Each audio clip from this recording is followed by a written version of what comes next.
Hello guys, welcome back to our channel, The Bong Buddies React. And today we are going to react on something different, and it is India's best special forces. And I'm really excited because I love special one forces. One of our viewers suggested that we should. What was his name? It's Haryana Haryana, something like that. Real name. We appreciate your suggestions, and we really hope, because I love special forces. We love special forces. Yeah. And so guys, react on best special forces of India. Oh, by which channel? It's from Hindi Countdown the Hindi Countdown channel. Please don't give us any copyright, please. And we appreciate your work, and please you also should appreciate ours. 2, 1.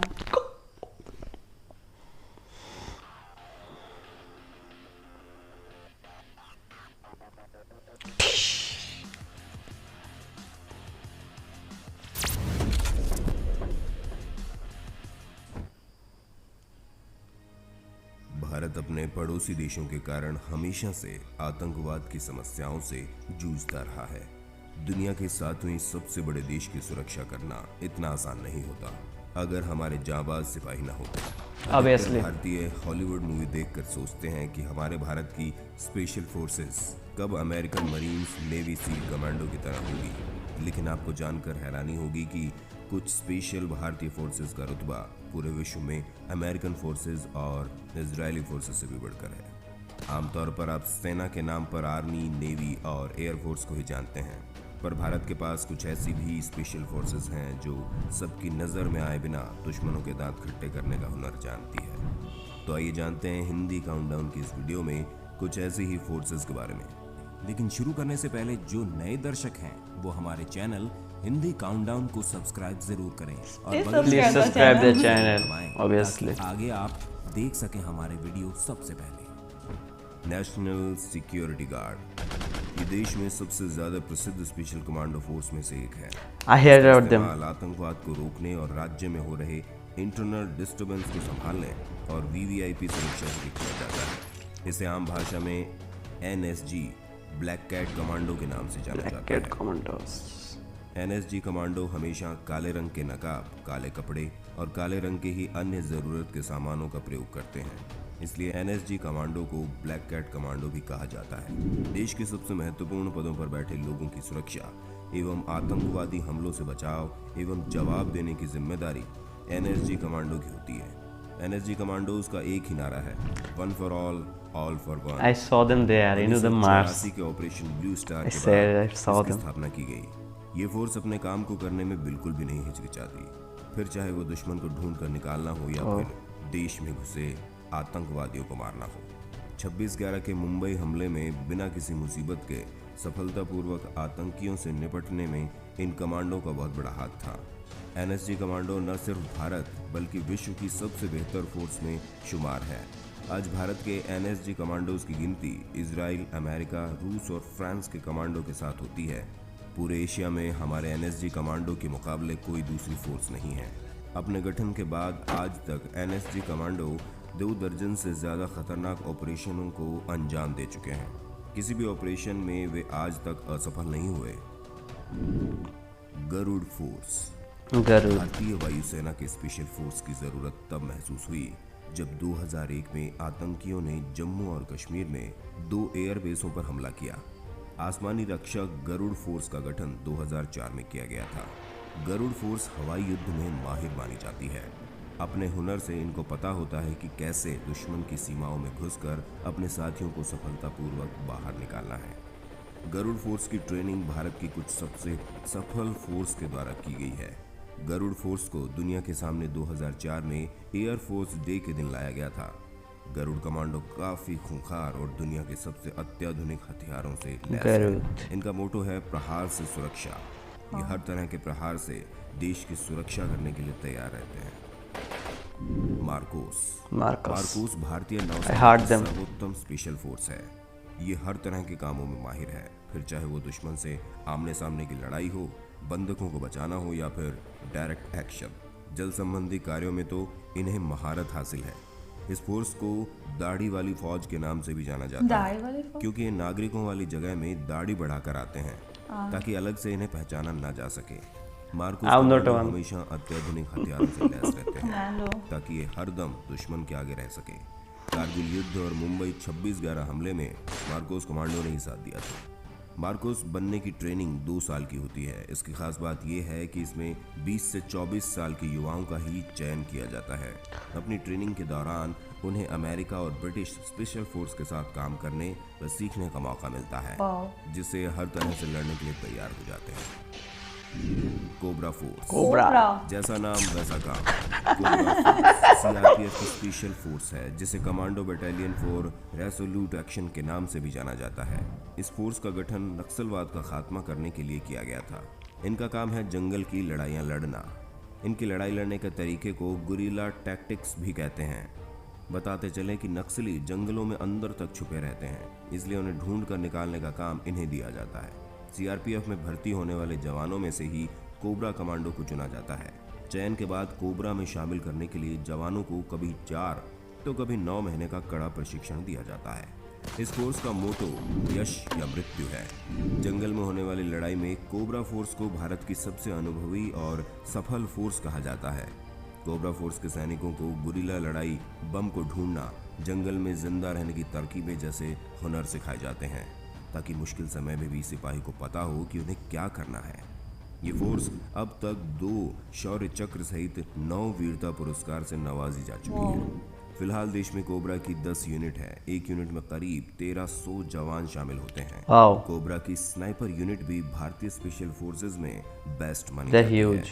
Cobra commando की दुश्मनों से लड़ने की शैली अब विदेश पहुंच गई है। यही वजह है कि ये विश्व की बड़ी सेनाओं का प्रतिनिधित्व करने वाले अमेरिका, रूस और इजराइल की फोर्स को गोरिल्ला वार के गुर सिखाए जा रहे हैं। हर साल या 6 महीने में कोबरा यूनिट के कमांडो विदेशी फोर्स को प्रशिक्षण देने जाते हैं। वाओ, घातक फोर्स। घातक फोर्स का काम है भारतीय थल सेना के साथ काम करना। ये एक 20 लोगों की पलटन होती है जिसका काम है दुश्मन को चौंकाना और फिर उस पर हमला करना। ये थल सेना से आगे चलकर काम करते हैं ताकि सेना को आने वाले खतरों का पहले ही पता चल जाए। ये दुश्मन के इलाके में छापा मारते हुए जाते हैं। यही नहीं, बड़े बड़े जंगी हथियारों से ये दुश्मन पर दूर बैठे हुए ही वार कर सकते हैं। कारगिल की जंग में भी इनका सहयोग रहा था। इनकी ट्रेनिंग बहुत ही कठिन और खतरनाक होती है। इन्हें पर्वतारोहण और 50-60 किलोमीटर तेजी से चलने की ट्रेनिंग दी जाती है। इन्हें ट्रेनिंग के दौरान हाथों में बंदूक पकड़कर और पीठ पर 20 किलो वजन रखकर मीलों चलाया जाता है। इस प्रकार ये शारीरिक रूप से बहुत मजबूत हो जाते हैं। Para commando. Para commando Bharat की सफल फोर्सेज में से एक है। ये सिर्फ जमीन ही नहीं, हवा में भी लड़ सकती है। पैरा कमांडो ने 1971 और 1999 में हुई जंग में बहुत अहम भूमिका निभाई थी।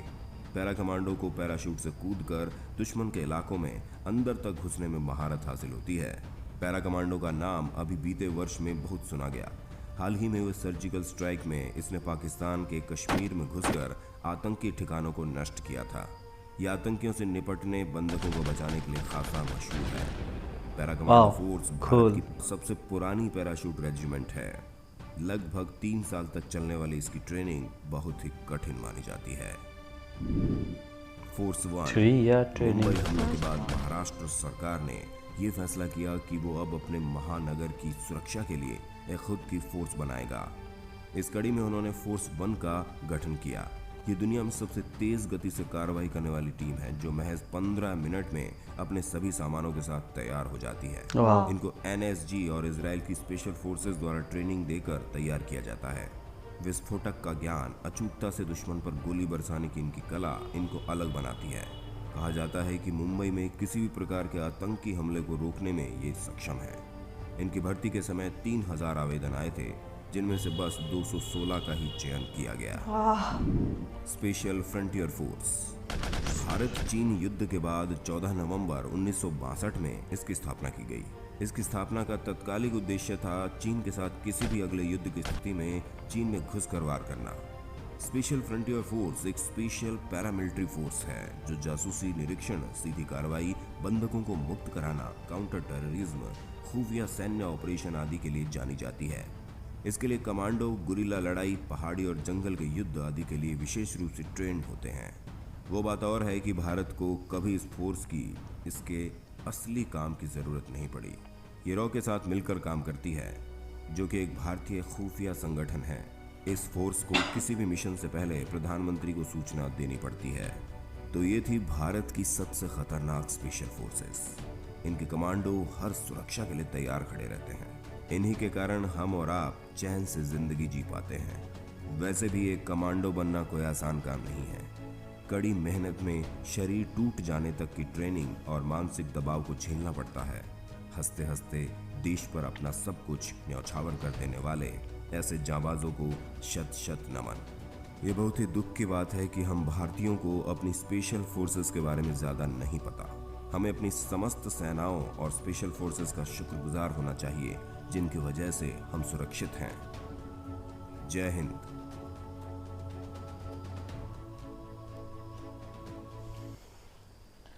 Wow, so that was Wow. a long video. We know few about like energy we saw in the army parade. I knew about Yeah, Paracommando. Paracommando, we heard about them, and also I knew about the Marcus, the Navy commandos. I heard about them few times, but they have every sectors like Ghatak, who actually is like the frontier, who first go there and distract the enemies. Then they have special forces for fighting in the jungle. Yeah, Even they have special mountain forces for the forces. mountain forces. They have for the for the China special for the Chinese, and they thought It's a lot amazing. and like even they have like the special police forces, commando forces, who actually for just Mumbai.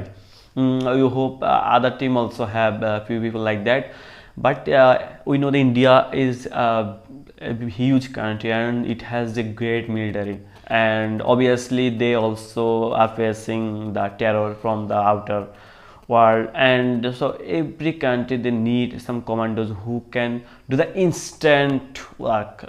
Commandos are special, are more talented than other regular soldiers, and one thing was like they not just are the national level, they are international level. They are training the other countries Israel and commandos. British Yeah, commandos. that was something new we knew. And Something I want to say that whatever force it is, special force or force, they actually hard working for protecting us, and we should respect them. We should respect their work. We And should their- value their lives also, their sacrifices as also. like they're sacrificing their lives for us. And so guys, that's it. We really enjoyed the video. If you enjoyed the video, please like, comment, subscribe Subscribe the channel. Till the Until next the video.